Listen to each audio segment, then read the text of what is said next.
So I had an idea, once again. This was just a tiny bit of a random stream, really. I wasn't really feeling like working on the Let's Play park, and like the good old times of deciding to just build a random cathedral, I kinda decided to not work on the Let's Play park, take a tiny bit of a break from that, and try building a palace. Now, there's a couple of things you probably need to know about this. This was mainly kickstarted by looking at Leonidas Photo Bucket's page, which was amazing. For all of you people who don't know Leonidas, I always like to fangirl over whatever he makes. He's really good when it comes to making buildings, and I was just kind of skimming through his Photo Bucket page, his library, at least that's what it's called, and just found loads of awesome stuff over there, and just got too inspired to not try some stuff out for myself. Like, there was some sort of Dutch-ish, though I don't know for sure if I can really say it like that. There was a pretty low palace that I found over there, which gave me some ideas of what pieces I should really use in the game and what types of stuff I should try. And then there was a bit of a Google search for palaces and getting some general ideas on what I wanted to do. Kind of got a clear sort of idea, which doesn't really sound very clear at all. Let me rephrase that. Got an idea in my head of what sort of palace I wanted to make, and decided to just get into the game, start streaming, and see if anything good came out, which I think eventually it sort of did. Though I do have to say this before I really get too much into it. It's gonna take quite a while. I think it's gonna be 3 videos until the palace itself is even finished, and then I still want to add some simple gardens around that. Nothing spectacular when it comes to the gardens, but just something of a little context to place the building in, really. So that's going to be that. Also, this is, last thing I recorded was very early in the morning, and I'm currently recording at midnight. So there you go, some interesting recording times, and don't know if that really influences your stuff. Like, people always say, well, when it comes to commentaries on YouTube, when it comes to Let's Plays and all that stuff, you always have to force yourself into the same mood and record at the same time and stuff like that. Bullshit. I'm a person too. In any case, what I should do and what I never do, what always takes me way too long, is actually talk about the building itself, and past that little introduction of basically what got me into it. This building is supposed to be a bit of a gothic / eclectic, but then again also a tiny bit of a classical white palace. At least that's the very idea. That stone part over there is really just going to be the base of the building. The rest of the building I want to get slightly white, although I must add that after this video I did change the color scheme to a more brownish looking color scheme, since that really, I mean, at the end of this video I liked the palace, I just wasn't too sure about the colors itself, and changing it to a bigger variety of colors, not just white, really brought out the depth in the building. Since, as you can see, there are already quite a lot of details on it, but yeah, since they all have the same color, it doesn't really work out as well as I kind of planned it to. So that was something that I probably would have kept in mind if I knew that beforehand. But yeah, the castle is going to consist of one main part, with a large tower in the middle, with small towers on the sides of that main part, and 2 wings on the sides, where I'm honestly still, I don't know for sure if I want to add any more towers.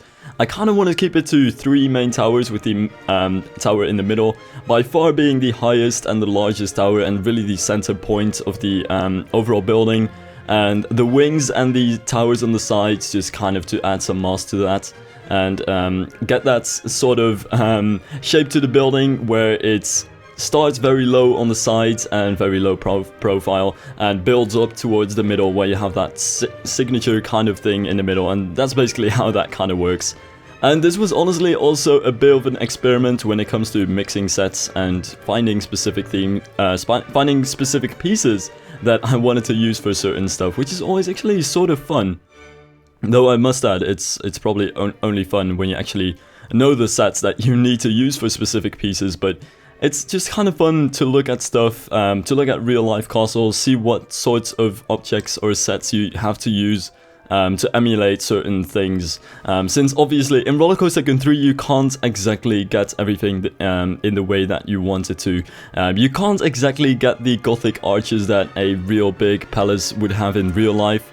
So you kind of need to emulate the same sort of look with objects, and that's basically what it comes down to. It never comes down, when it comes to mixing sets, it never comes down to looking at pieces and figuring, oh, what can I do with that? It's rather it's the reverse. Having some sort of image of what you want to do, and then seeing whatever piece you can use to achieve your look. Which is really also what kind of happened over here. Though I must say there are a couple of things that I don't really have that for. And if you do pay attention to it, you'll find that some pieces really occur quite often in this building, and even for different things. For example, in Main Street 2, there is the roof support piece. I think it's the roof support end piece. In any case, it's a pretty large cornice-looking support piece that has a vertical support on one side, and at the top of it, it has a very large horizontal square, which is actually used to top off those pillars at the bottom, but it's also used to top off the arches that I was just building, and it's even used in the arch of the main entrance, which is also has quite some pieces in there.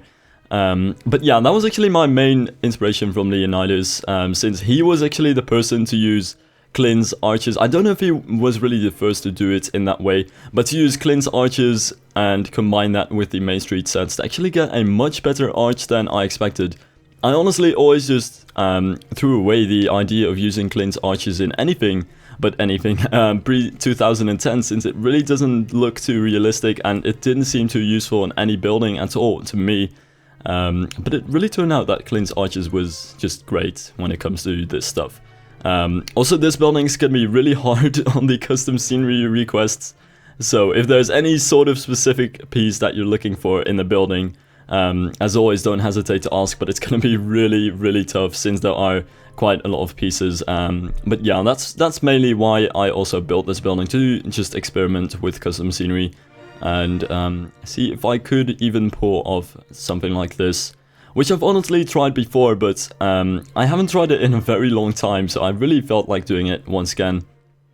And when it comes to that roof, by the way, sometimes it's nothing more but just trial and errors. Just placing something and figuring if it really works. Like, at first I had Mabel's Gables, I think, for the roofs, which is a really good set in its own right. Really amazing for things like Main Street, but it really just came out too light in the end for this building, and almost too distracting, since that is also something that I kind of wanted to go for. I already had so much detail on that middle section of the building with all the arches and the windows and the decorations on it. So to sort of distract from that, I really wanted the roof to not have too much detail on it and to not have too much of a similar color, and of course also the lower layer where it still has the stone walls to not be too distracting and really keep the primary focus on the middle area. And that's kind of how that works as well. And this is where it gets really tricky. And by tricky, I really mean really tricky, since I basically had sort of an idea in my head for both the towers on the sides and the tower in the middle, but this is almost where it's pretty much almost necessary to always combine sets and just get whatever the hell you can even to get a certain look, which is at the same time, I think, the good part about this building, but then again also its downfall, which I'll get to in a second actually over here. Basically, what I always try to do whenever I build towers like that is try to get a certain look, and this is really when it comes to trying to emulate a certain look using custom scenery pieces. Since from a distance you can clearly tell what sort of roof this is on the towers on the sides. Very narrow roof with many details on it, but if you zoom in on roofs like this, you can clearly see that, oh hey, he used a castle topping piece from the Walt Disney World castle set over there. There's even some weird things sticking out that don't really belong there, but do belong to another custom scenery piece that I needed to get this shape. And essentially, in the end, and I think this counts for the towers on the sides, but especially for the tower in the middle, I got a sort of shape that I really wanted for the roofs, but the details on it themselves are just kind of awkward when you find out what certain pieces were used for it. Like, for example, on those little towers on the roofs, I did use the top pieces of the towers from the Walt Disney World set, whoa, hold on a second, from the Walt Disney World set, which has the main Cinderella Castles pieces, but you can also see that there is some weird things sticking out, and that there is a little weird dome which I used to top that part off. And that there is actually some sort of weird gothic looking tower piece at the top of that little tower. That just gets really too complicated. In any case, there is so much stacking going on with custom scenery pieces that even though I got the shape that I wanted to have for the roof, it just came out looking a tiny bit realistic, especially when you zoom in on it. And that's really what I sort of mean with the fact that custom scenery, there is this big, it's not really a taboo, but this big thing about combining custom scenery, but sometimes it's a bit of a negative thing as well. There is such a thing as trying to combine too many things, and eventually ending up with some sort of object that looks more like it's a random mess of different things than really what you're trying to go for. And that's part of what I think is the bad side about this building. But then again, I really feel like on the front facade it really works very well. But especially on the middle tower, as you can see, it's starting to turn into a complete tower fest with all sorts of random little details on it and balconies and things just to make it look interesting from a Roller Coaster Tycoon 3 perspective, and especially from far away, where I think that this tower looks quite good when it comes to looking at it from a distance, but when you zoom in on the details, it is just, oh my, it is so painful to look at.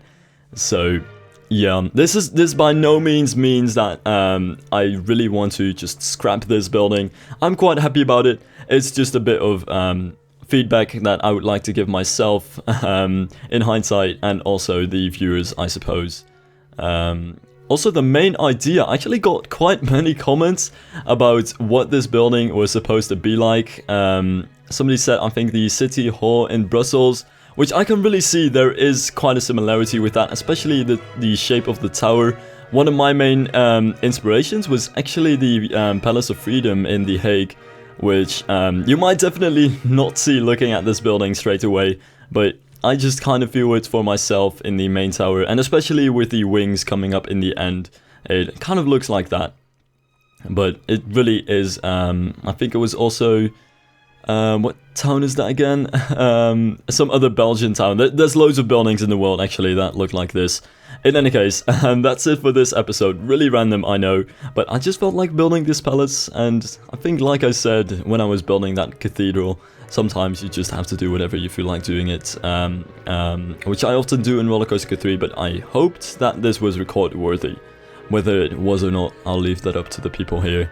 But I need to end this video already, damn it. There he goes. In before, there he goes. Silverette dislikes his own outro, which I do. This is by no means a good way to end a video, but it is. I have to end the video. So auf Wiedersehen, guys. And I'll see you in the next video of this series, I suppose. Otherwise, let's play Roller Coaster Tycoon 3 or City Skylines or whatever. Bye.